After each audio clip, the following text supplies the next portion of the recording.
මේක මම හිතනවා මේක මේ අපි සත්‍ය සිදුවීමක් ඇසුරෙන් කියන වචනේ පාවිච්චි කරාට සත්‍ය සිදුවීම සහ මේ සිද්ධිය අතර තියෙන විශාල දුරක්. මේක සිනමා කෘතියක්. මේක ඇතුළේදී ඒ සිද්ධියට අදාළ වෙච්ච ඒ මානසික තත්ත්වය ඇත්තටම අපි විශේෂයෙන්ම ස්ක්‍රිප්ට් රයිටර් ඉතා හොඳ ස්ක්‍රිප්ට් එකක් මම ආස ස්ක්‍රිප්ට් එකක් ඩිරෙක්ටර් ඒ සහ රංගන ශිල්පී බිමල් ජයකොඩි ප්‍රියන්ත සිරිකුමාර ඇතුළු කට්ටිය ශාමයි මතක් කරන්න ඕනේ මෙතන නැති එකම නවමි එතකොට ඒක ඇතුළේදීම තියෙනවා ඒක ඇතුළේ අර ඒ කියන්නේ ඒ සිදුවීම අපි හිතන එක තමයි මේ මම හිතන්නේ රචකයා හිතපු එක අධ්‍යක්ෂකවරයා හිතපු එක සහ රංගන ශිල්පීන්ගෙන් අධ්‍යක්ෂකවරයා තමන්ට අවශ්‍ය අදහස ගත්ත එක තමයි මේ 106 කියලා කියන්නේ. එහෙම නැතුව ඒකේ තිබ්බ ඇත්ත తත්වය අමිතයි මොකද්ද කියන්නේ අපි අදටත් දන්නේ නැහැ. ඒක මිනිමරුමක් සිද්ධ වුණාද එහෙම නැත්නම් ඒක ඒ වෙලාවේ කම්පනයක් ඇතුලේ වෙච්ච එකක්ද? ඒ කියන්නේ මානසිකත්වය ඇතුලේ මේ මිනිස්සයා මිනිමරුවෙක්ද නැද්ද කියන්නේ අපි අදටත් දන්නේ නැහැ. අපි අර අපිට පුරුදු රටාවක අපි මරපු මිනිස්සයා මිනිමරුවා කියලා නම් කරනවා. ඒක සාමාන්‍ය නීතිනුත් වෙනවා.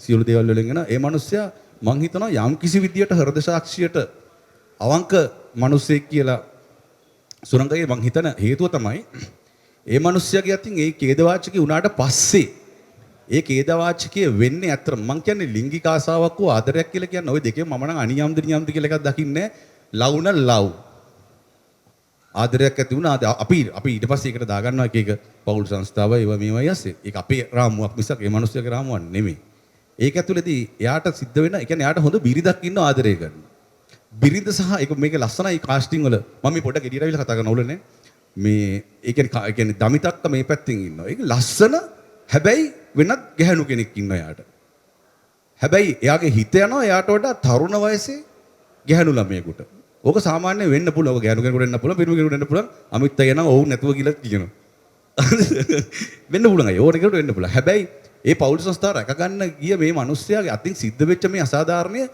දරා ගන්න බැරුව ඒ මිනිස්යාගේ ජීවිතයෙන් ඒ මිනිස්යා සමු ගන්නවා කියලා කියන්නේ මේ චිත්‍රපටිය වගේ මම හිතන්නේ අපිට කතා කරන්න පුළුවන් සීමාවට වඩා එහා ගිය විශාල කතාවක් ඒ මිනිස්යාට කියන්න ඇති.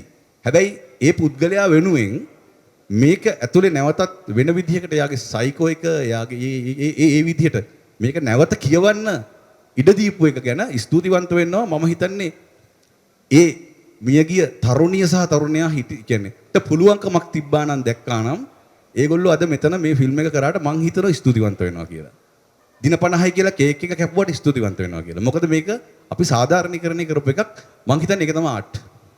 ඒක ඇතුලේ පණිවිඩය ඒක ආයි කාට හරි නොකරන්න පුළුවන් කියවීම සහ ඒක යම් කිසි විදියකට මානසික තත්ත්වයක් උඩ බැලීම. දැන් ඔය රාමු දිහා යනකොට මං හිතනවා මේක ටිකක් මේ සංකීර්ණ රාමුවක් නැති චරිත දෙකක් තියෙනවා. එකක් සයිකෝ එක. ප්‍රියන්ත සිරිකුමාර කරන චරිතය. ඒ චරිතය මොන ආකාරයෙන් ගත්තත් ඒක නෙමෙයි කියලා කියන්න බැරි එකක්. ඒක විකාරයක්. ඒක මනෝරාජික ලෝකයේ ජීවත් වෙන එයාව මෙහෙවන යම් කිසි එයාගේ මානසික බලවේගයක්. ඒක ජීවියෙක් නෙමෙයි. ජීවියෙක් විදියට පෙන්නුවට. දෙවනි රූපරාමුව තමයි වෙනම් මොකද්ද සයිකෝ එකක් ඇතුළේ ජීවත් වෙන ඔළුවකට ආස කරන චරිතයක්. ඒ චරිතය තමයි මට හම්බුනේ. මට හම්බෙච්ච වෙලාවේ තමයි මම බැලුවේ මේකට සීමාවයි නැත. මට බගත් සිං නම් මම දන්නවා බගත් සිං ඇවිදින විදිය තියෙන විදිය යන විදිය මොකක් හරි ස්වරූපයක් තියෙනවා. මට කවුරු හරි කිව්වොත් එහෙම කාගේ හරි චරිතයක් මම දන්නවා යම් කිසි සීමා රාම් තියෙනවා. පොලිස් කරුවෙක් සීමා රාමු තියෙනවා. මේ ෆොටෝ දාගෙන විකාර ලෝකයක ජීවත් වෙන පිස්සෙක්. හැබැයි යාර අස්සෙත් ඉන්නවා. කට්ටිය අතරත් ඉන්නවා.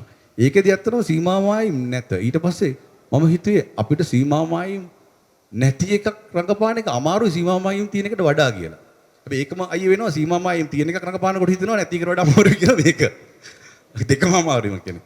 ඒක ඇතුළේදී අපි ගත්ත විකාර තීන්දුව ටිකක් තියෙනවා. විශේෂයෙන්ම සුරංග දල්ලිස් සුනෙත් මාලිංග සහ මම ඩිස්නි එතන ඒ වෙලාවේ හිටියා. අපි ගත්ත විකාර රූපී තීරණ ටිකක් තියෙනවා. ප්‍රවීන් ජයරත්න ඇතුළුව. ඒ විකාර රූපී තීරණ ටික ඇතුලේ තිබ්බේ දාලා බැලීමේ වැඩක්. කරලා බැලීමේ වැඩක්. මම හිතන්නේ මට මතක විදිහට අපි තනි ෂොට් එකේ ගත්තේ මිස්ටර් ප්‍රවීන්. අපි ඒ කියන්නේ අපි සෙට් වෙලා එකපාර ගත්ත වැඩක් ඒක. ඒක මම ටෙක්නික් එකක් විදිහට පාවිච්චි කරේ මේ ගැහැණු ළමයාගේ රූපය දැක්කහම අධික තරුණ ලිංගික ආසාවක් ඇති වෙන ස්වරූපයක්.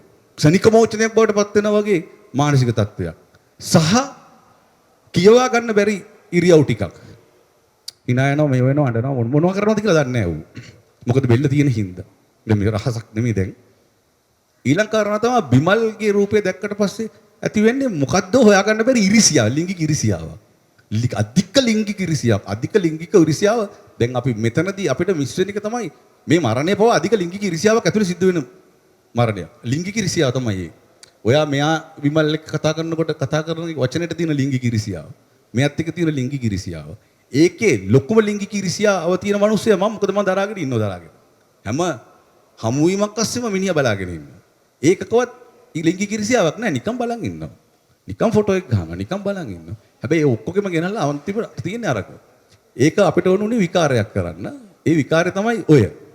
ඒක හරි ගිහිල්ලා ඒක කැමති කියලා ඒකට කැමති වෙන මම ඒකට කැමති වෙන ප්‍රේක්ෂකයන් මට මරු කිව්වහම මට හරි සතුටුයි. සමහර මට තාම හම්බෙලා නැහැ නමුත් කාට හරි කියන්න පුළුවන් ඔබ ඒක රකපෑවා බල්ලා වටින්නේ නැහැ කියලා. එතකොට මට චුට්ටක් දුකයි එච්චරයි. Room number 106.